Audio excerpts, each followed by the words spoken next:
Good afternoon, everybody. Welcome to Hapara's webinar series. This is one of 5 special Canadian webinars that we're doing this week, and we're really excited to have our presenter here who's joining me, Kristi. Kristi, welcome. Thank you for taking some time to talk with me today. Not a problem. Awesome. Kristi's going to join us to talk about how to differentiate for learning with free Hāpara Workspaces. Now, Kristi, I know you're a science teacher, but tell us a little bit about your background and how long you've been using Hāpara. I've been teaching since 2013. My first year, I taught in a really rural school, and we didn't do a lot of, I'm going to call it techie stuff.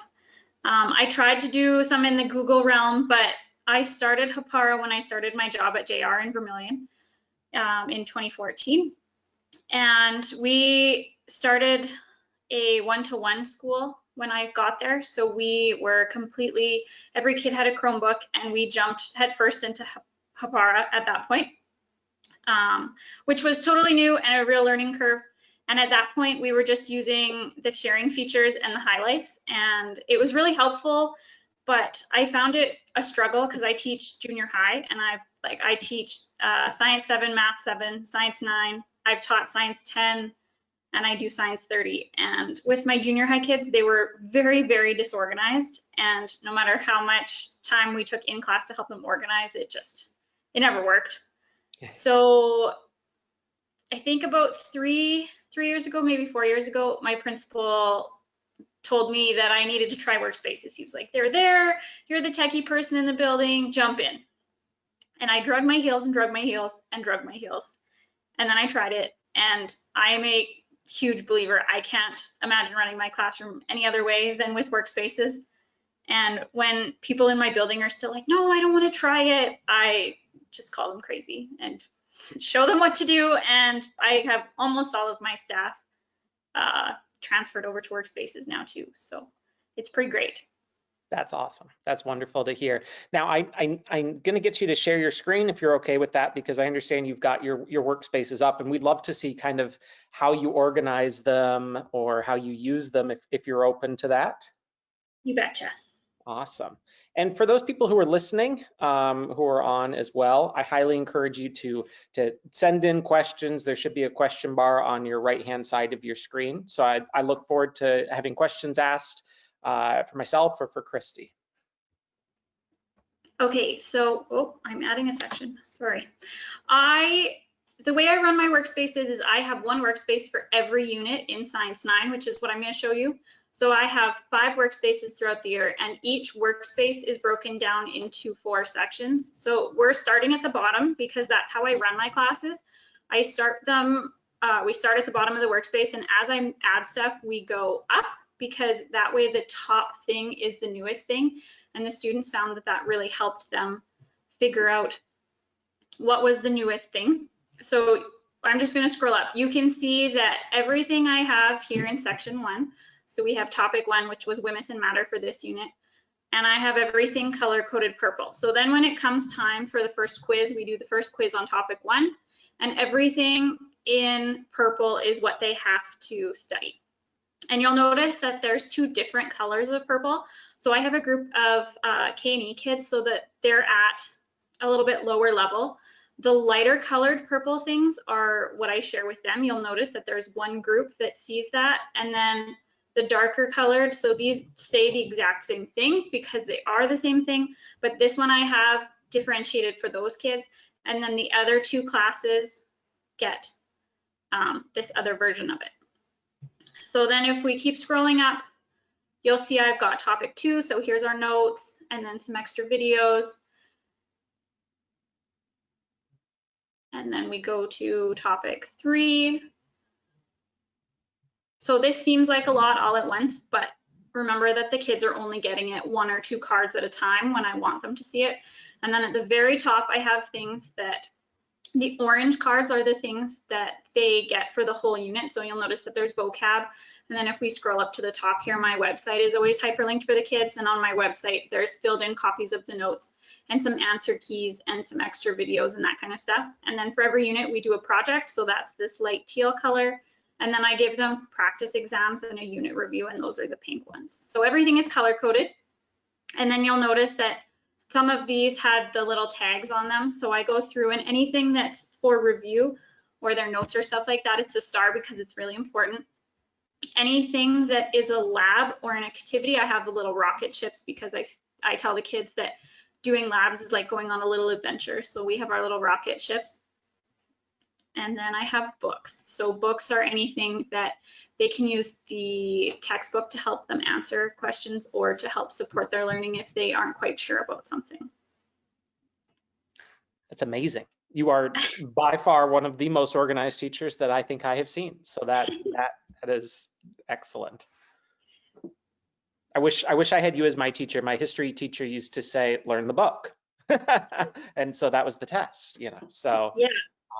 It was that's great. And so how many groups do you typically differentiate with then? It depends on the course. I do more differentiation with my grade 7s and my grade 9s. The grade 9s are really technically on their own program, but I find that I usually only have between 2 and 5 in that class. And they really hate to get different materials. So before I was using Workspaces, they'd get booklets and everybody else would kind of get their own booklets, and some of it would be online and some of it wouldn't. And they really struggled to do things and they were really resistant to it. But now that I can differentiate and like just use the little bit of a different color, but it still says the same thing, they're way more prone to actually do the work. So then in grade 7, there's usually 2 or 3 groups that I differentiate for based on how I get to know them throughout the year, because in grade 7, they're new to our building. And the more I learn them, the more I kind of categorize them. So there's kids who need filled in notes and they get their own little group. And then there's kids who need fewer questions and they get their own little group. And then I just end up with 5 or 6 working groups, and then like the big group of kids who are supposed to do everything and everything like that. Awesome. Now, for you, there was obviously probably a learning curve. You're a technical person and have used most of the tips and tricks and bells and whistles that Workspace has available to it. What were some of your how did the implementation process work for you? How did you learn the tool? What advice would you have for someone who's kind of coming into it new? Just try. My first Workspace looks nothing like this, and the thing I like the most about Workspace is that, so this Workspace that you're seeing right now is probably the 4th or 5th time I've used the same Workspace but made it better. So the first Workspace I did, there was no color coding, there was no sections, everything was just a hodgepodge mishmash. The kids said they liked it better because it was sort of organized, but the more Hapara is coming out with and the more I'm learning as I go, I've made it better. So the last couple of years, there's been sections. Then I color coded the sections. And then I've had people be like, oh, have you tried using tags? So I've started using tags. So really, anybody who's new to this, jump in with 2 feet, ask your kids for feedback because they're going to be the ones who are most honest with you. My grade 9s are never shy to tell me when something sucks and when something doesn't. And just try.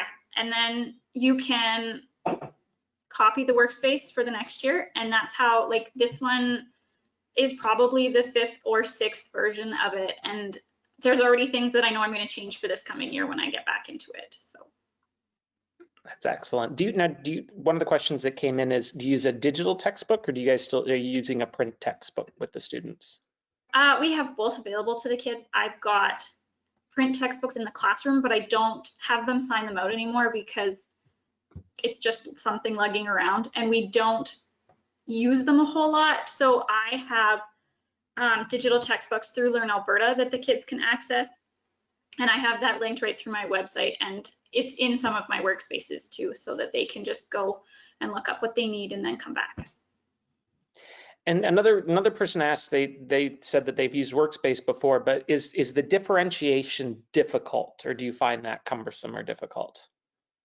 I think it's probably the easiest way I've ever done it. I really like, and it's as simple as color coding, right? I've chosen the green, the blue, and the purple because there's the darker color and the lighter color of it. So then I know which version goes to which kids. And will scroll up here on my screen and I'll show you. So when you go to the groups, I'm not actually going to go there because that's FOIP and I've got kids in there and everything like that. But you can see, so I have my 9A, my 9B, and then my K&E kids. And this empty group is so that I can hide cards from the kids before I want them to see them. So if I didn't want them to see this project until a certain day, I put it in the empty group. So we just edit and we put them in the empty group, and then those kids can't see it until I share it with them. Yeah. That's a nice little trick. I like that one. Yeah. Awesome. So now this must have helped then when COVID hit and catastrophe hit and everyone went home and the world went into chaos. Talk a little bit about your experience there. I'm going to be completely honest. I'm on mat leave right now, so COVID is completely not affecting me at all. But I have my own kind of situation that one of my mentors told me to talk about when I told him I was doing this. And I went to the FETC conference in Florida last year, I guess 2 years ago now, so 2019, in January. And I was out of my classroom for 5 days. And any teacher knows that that is the scariest thing in the entire world because you have to make subplans for 5 days. So I'm showing you this workspace and this version of the workspace because you'll notice that I have these start dates on the top of some of my cards. So if we scroll down to topic 2, this is when I was gone. So you'll notice that they have their notes. There's no start dates on them because I was here when we did the notes. And then I did enough notes that I could leave different assignments for them. So you'll notice that this one started on Monday, January 21st. So when they came into the classroom on Monday, this popped up and they knew that that was the assignment that they had to work on that day. So then the 24th, this one popped up, the 25th, this one popped up. So that's a really nice way to use the start and end dates. And that's as simple as doing the edit the card again, and you can schedule the start date and then you can schedule a due date too. I don't use the due date a lot. I told the kids I was going to this year before I went on mat leave, and we started using it a lot more, and that helped them stay focused. And then I went on mat leave, and because this is an older workspace, that those due dates aren't in here yet, but that's easy peasy that way. And I found the kids when I came back, they were like, oh, it was really fine that you were gone for 5 days. Like, you can leave whenever you want. We just followed the workspace. It was at the top because that's how I have everything structured. And the substitute told me it was probably one of the easiest weeks they've covered because all of my classes were running in their workspaces. They came in, they saw a new card, they got to work, they asked questions if they needed to, and it worked pretty well. So the kids actually even stayed on track. There wasn't a movie that the substitute just got to plug and play for the week then? Yeah. That's so now I guess that would make then, I'm sure, in this type of remote situation, as you're going back and possibly looking at more of that hybrid type situation where they may be in the classroom, they may be out of the classroom. I guess not a lot changes then with the way that you've set this workspace up. No, the only thing, so I'm preparing to go back in January, and as much as that's 4 or 5 months off, I'm the person who's been thinking about it for 2 months already, because I'm that person and I want to be organized and I want to do the best for my kids. So the only thing that's going to change really is that in this second column here that I have called extra resources and lab documents, that's going to start having, I'm going to change all of my lessons over to Google Slides. Oh, okay. Currently I have some in PowerPoint and I have some in SmartNotes, but with all of this online stuff, I'm going to try and put them into slides, and then I can link each day. I can pull out a couple slides and then save that, publish it as Monday, January 2nd or whatever it is. And the kids will know that those are the slides for that day, and then the corresponding assignment will be in the next column. So I'm thinking forward like that. And I know that my school was using Zoom while we were doing this distance learning and stuff. So then I can put the YouTube link to my Zoom right in my workspace also. And then everything will be grouped, and I might be color coding things differently or sectioning things day by day. I haven't really thought that far ahead, but I know that using workspaces, it'll be really easy for the kids to follow as long as I stick to the same system. Well, it'd be nice too, because since you've left, we've got students will have access to student dashboard now. So the view of how the students are going to see the information will be different as well, and more organized for them around their to-dos and the different workspaces that they have.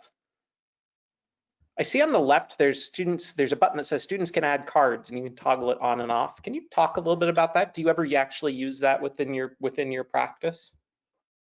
I have used it. I don't know that I've used it for what it's designed for. I actually just toggled this off before we got on our meeting here. With my grade 7s, I would say for the most part, I will not use it because they just think it's great, because then they get these little plus signs too, and they'll click it and then they'll add a card. And I've told the grade 7s that there are some harsh consequences if they add cards, because then it makes the workspace messy and long and everything like that. And then they don't usually do it, but I'll always have that toggled off. For my grade 9s, if they are doing a project and it's like a group project and they work on it and then they need to submit it, they can add their own card. So they'll come over to this column and they'll add their card and they'll say their names and what their project was and that kind of stuff. So that's how I can use that. That's awesome. We've got one question from the audience, which is, it's a beautiful workspace. Now there's Discover, which is, shared workspaces and that sort of thing. Have you shared any of your workspaces out? Have you gone there and found any? I have. I've shared a couple of mine. This one actually might be public. Yeah, so this one is public.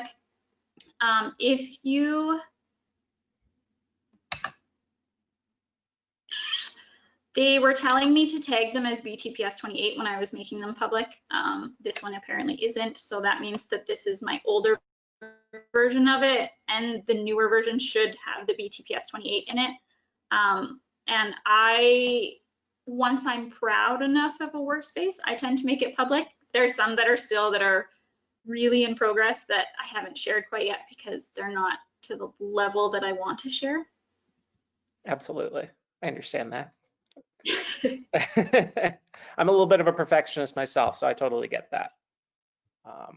Now, do you find that as a science teacher, are there any unique challenges with online learning that you use Hapara for that your fellow teachers may not have or may not have thought of using it for? I have a different workspace to pull up to talk about that. So this is one of my Science 30 workspaces. With science, I think the labs are probably the hardest thing to do online. So as part of Science 30, we're supposed to do a heart dissection. So I have in here, we have a heart dissection so the kids can work through it in class with me, but those kids who aren't in class, I've also linked in like these websites for virtual dissections, and some of them I have a link that you go to and it takes you to a website and it walks you through. Some of them I have links to videos. I also use Explore Learning Gizmos with my junior high kids, and they're basically an online lab. So I put the link in there, and then in class we go through and we like build circuits and that kind of stuff, and then it's just a little bit easier. I had 32 kids in my grade 9 classes this year, so having 32 kids build circuits in front of me was a little bit challenging and stressful. So we did the Explore Gizmos, and they could build everything on their computers, and then they can actually go further, right? Because on the circuit gizmo especially, it actually tells you when there's a short circuit and what that means. So instead of burning out my light bulbs, because they're not easy to find, they were just burning out the light bulb online. So that helped a lot. That's fun. I hadn't thought about that, but I'm sure that having 30 people trying to build things all at once is a unique challenge. Yes, it is. Yeah. Middle school teachers, you guys have the kids at a very, very special age, so you do some incredible work. So thank you for that. I wouldn't change it for anything. I love my junior high kids. That's great. Now, another question for you is, tell us about a time where Hapara stepped in to solve a problem or a challenge that you might have with remote learning. Obviously, labs is a really good example. Is there anything else maybe that it stepped in or in a problem that it solved? I've been doing Hapara for so long that I don't know that I have had any problems, because I've been using it for 5 years, right? So anything that I've tried to do in my classroom, I've automatically gone to, how is this going to work in my workspace? How is this going to go with my kids? And I don't know that I've had a lot of problems, because Hapara seems like it's thought of everything. That's great. And you said that you shared a few of your workspaces out, and sharing is caring with the BTS. So if they search, is it BTS 28 that you said? Yeah, because we're school division 28. So if people go and search BTS 28, I know Buffalo Trail has shared out a ton of incredible content, and we're really thankful for that, and the local community is as well. Why did you decide to share your content? Why was that important to you? When I started, I did a mat leave in a teeny tiny little town, and she gave me her materials, but it kind of seemed like they were old materials, and she didn't want to give me her best work, we'll say. And I struggled really hard. I had a really difficult course load. I taught all the way from grade 5 to grade 12. I was teaching phys ed and science and health and biology and physics, and I was just so overwhelmed. And then they put me in touch with one of the teachers at the high school in St. Paul, and he shared me everything he had, and he told me, I've put hundreds of hours of work into this, share it with as many people as you can, because I want as many students to benefit as they can. And that has really stuck with me. So everything that I do that I'm proud of, I share with everybody who could possibly ask for it. And I've told people that I've shared stuff with to keep on sharing it, make it better, do what you want with it. But if I'm going to spend the time to make it good for my kids, I would like other kids to benefit from it too. So it's important to me to keep sharing, because I know that fear and anxiety of not knowing what you're doing the next day. And if somebody can stumble on one of my workspaces and it eases that anxiety a little bit, I'm totally willing to throw that out there. That's wonderful to hear that. I love the pay it forward, mantra, and that's a lot of what Hapara represents, and part of our mission is trying to enable teachers to be able to do that, and to be able to share content and go out and find amazing content, improve it, make it their own, make it specific for their teachers. And I think we have something like 30,000 shared workspaces now, which is just mind-boggling, because it was about 15,000, I think, about 6 months ago. So in the last little while here, with the Sharing is Caring initiative that you've been a part of, and that the Buffalo Trail really, started and spearheaded, there's been the phenomenal amount of sharing. And so for the people that are listening that maybe haven't had access to Hapara before, I think that there's now pretty much a workspace for every course that you could possibly teach in Alberta, which is amazing. Thanks to the efforts of your school division and Ottawa Catholic, Wolf Creek, and a number of different ones across Canada. There's content for everything. So, I think that there's something out there for every learning outcome that someone might be looking for. And so, thank you to you and to others who have taken the time to do that, because you don't have to, but it's there, and should make kind of that onboarding into workspace a heck of a lot easier for new teachers than maybe it was for you, Kristi, 5 years ago. Yeah. That's great. Now, so for someone who's brand new to workspace, you said, just kind of get in, play around with it, give it a try. Would you recommend kind of going to maybe discover, trying to find one, playing around with it, starting from scratch and building one? What would you recommend, or what do you encourage the other teachers in your building who are getting started with it? That kind of depends on what kind of teacher you are. I'm detail oriented enough and stuck in my ways enough that I would start from scratch, because finding somebody else's workspace, then I have to go through everything and pick out what I like and what I don't, and then change it to my way of teaching and everything like that. But I'm also the person who would not sleep for 3 days to make the workspace perfect before school started. So if you're not that person, totally go and find somebody else's workspace, because there's going to be a crazy person like me who has spent hundreds of hours making the workspace and would love for you to use it.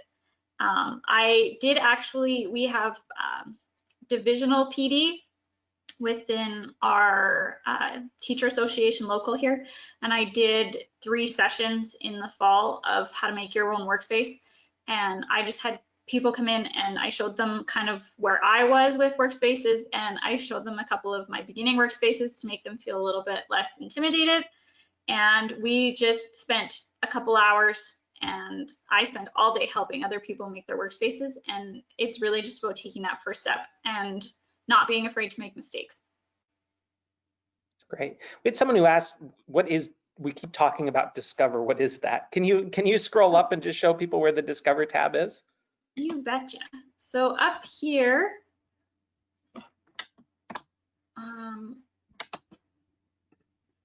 if we click on Workspace,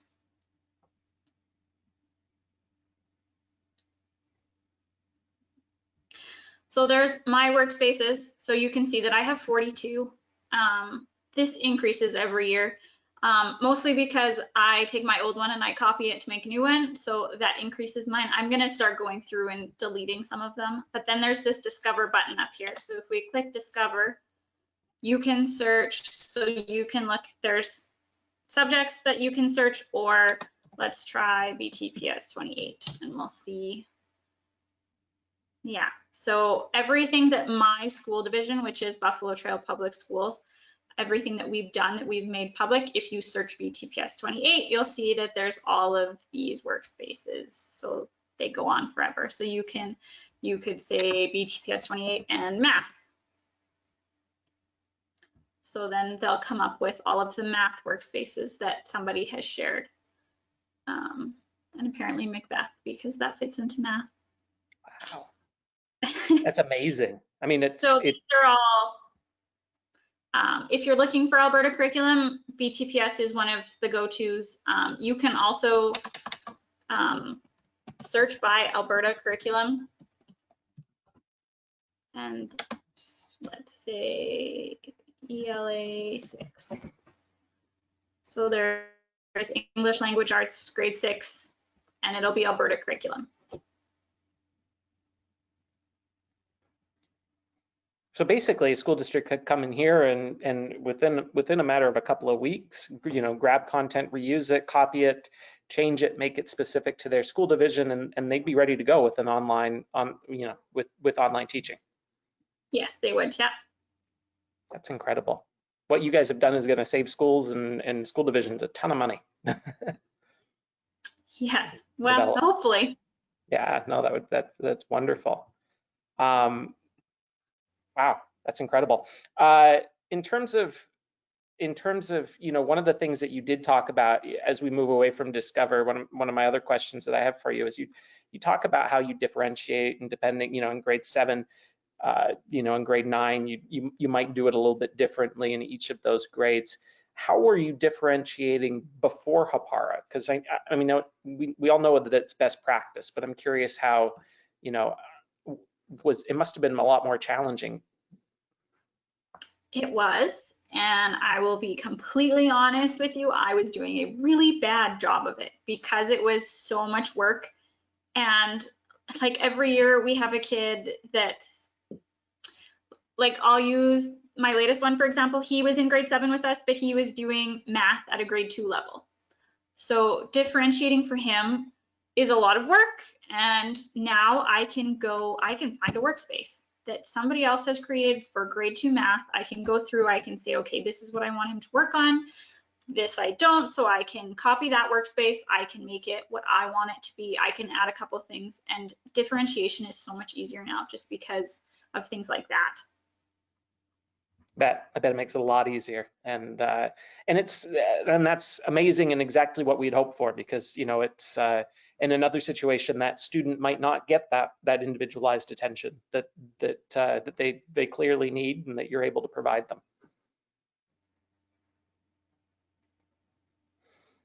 One of the last questions that I have, which I'm just curious about, I know you've been out on mat leave, but it's bothered me, so I'm going to ask the question. You know, Okay.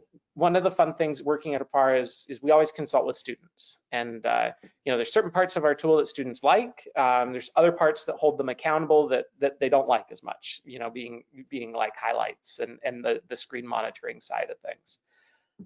Did an amazing webinar though with one of the students from your school division, one from California, Ohio, and then New Zealand. So real spectrum across the world. And we asked them, you know, during this whole COVID experience, what did they miss the most? And the thing that they missed the most was they missed the individual interactions with their teachers. They missed the teacher checking in to see how they were doing. Because, you know, online they're going to say they're fine, but you know, when they're face to face with a student, you know when they're not fine, and as a compassionate teacher, you pull them aside sometimes. And so I'm curious because, you know, I know you've been thinking about it, even though that you've been away. How, if you were in the classroom, how would you approach that? How would you approach that problem? Or do you have any ideas for kind of what you might do or recommend to people out there who are suffering from the same type of problem, which is they've kind of lost that one-on-one touch base with their students? I'm part of a Facebook group that has discussed this a lot lately, and I've been paying attention to it. A lot of teachers are saying that they're having like a check-in kind of thing with their kids. So they're supposed to like rate how they're feeling between 1 and 5, or answer a couple questions, or tell me a story or something like that.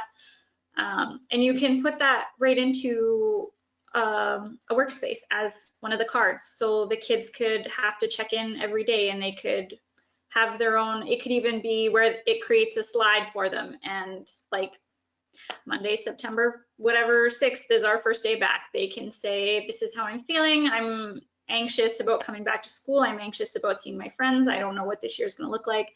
And then they can add to it each day or not add to it. And I know if they're not adding to it, then they're probably worried about something, and then I can check in with them that way.